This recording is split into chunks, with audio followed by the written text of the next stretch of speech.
क्या ये बात सच है कि जब यूनान में पीआईए की सर्विस चल रही थी, PIA free dead bodies Pakistan लेके जाती थी?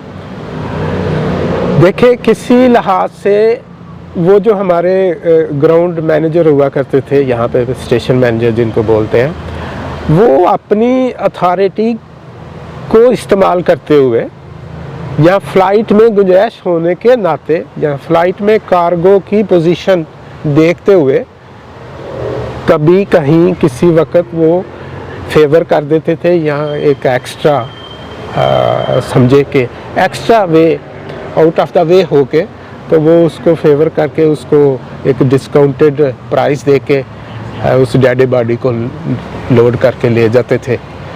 ये एक सहूलत, लेकिन वो एक परमानेंट सहूलत नहीं थी। लेकिन मोस्टली डेड बॉडीज जो थी वो पेमेंट के बाद ही जाती थी, चाहे वो कार्गो की पेमेंट हो, चाहे उसकी डेड बॉडी का बकिया लवाजमात हो। और जहाँ पे जो उस वक्त लोकल लोग थे, पाकिस्तानी हमारे भाई पुराने लोग, वही इसका इंतज़ाम किया करते थे, आपस में वो चंदा इकट्ठा। यानी कि इसमें कोई सच्चाई नहीं है कि PIA free dead bodies Pakistan लेकर नहीं, हर वक्त ऐसा नहीं है, ये कभी कभार होता। यूनान में आज तक जो है वो डेड बॉडीज का इशू क्यों नहीं हल हो? ये एक बहुत बड़ा मसला है। मैं समझता हूँ कि इसमें 3 अदारे, पाकिस्तान एम्बेसी जो कि फॉरेन ऑफिस के अंडर होती है, और पाकिस्तान में हवाबाजी का महकमा जो, ठीक है, और यहाँ के कम्युनिटी, ये 3 अदारों ने या 3 कम्युनिटीज़ में आपस में हार्मोनी के साथ कभी भी काम नहीं किया। वरना ऐसा कोई इशू नहीं है कि एक डेड बॉडी जो कि एक पाकिस्तानी डेड बॉडी है, उसको एक पाकिस्तानी अदारा फॉरेन ऑफिस या पीआईए एक अदारा लोकल कम्युनिटी के लिए ये सहूलत ना दे सके। ऐसा कोई इतना बड़ा इशू नहीं है, लेकिन वजह वही है, फुकदान ऑफ, क्या कहते हैं, हार्मोनी। अब माशाल्लाह पुराने यहाँ बहुत से सदर आए और बहुत से सदर आए भी, चंदा इकट्ठा होता है जब भी कोई किसी डेड बॉडीज़ को पाकिस्तान भेजना होता है तो 2-2 यूरो 3-3 यूरो चंदा इकट्ठा करके भेजा जाता है।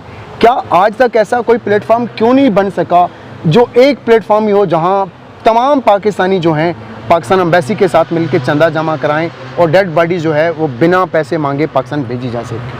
हाँ, बहुत अच्छा सवाल है कि ये मुख्तलिफ टाइम में, मुख्तलिफ अदवार में मुख्तलिफ लोगों ने इस किस्म की कोशिश की है।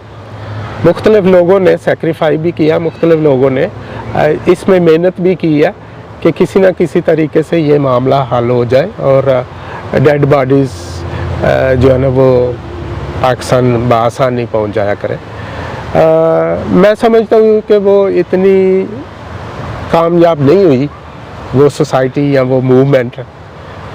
उसमें सबसे बड़ा जो रोल होता है कि पाकिस्तान एम्बेसी के पास ही मजबूरन और ज़रूरतन हर बंदे को जाना होता है कि उसको एनओसी 1 पेज डॉक्यूमेंट्स लेना होता है। फिर वो जो डेड बॉडी जो है उसके वारस या लावारस होने का एक शुबा होता है, और कोई लावारस भी होते हैं तो उस वक़्त उनकी पहचान नहीं हो पाती। कुछ वारस होते हैं तो वो वारस जो है ना वो इस नोबल काज में, इस अच्छी काज में, उस डेड बॉडी के अखराजात में शेयर करने से कुतराते हैं। और कुछ वक्तन फ़वक्तन जो फ्रंट लाइन पे आने वाले हमारे भाई हैं, जो लीडर का रोल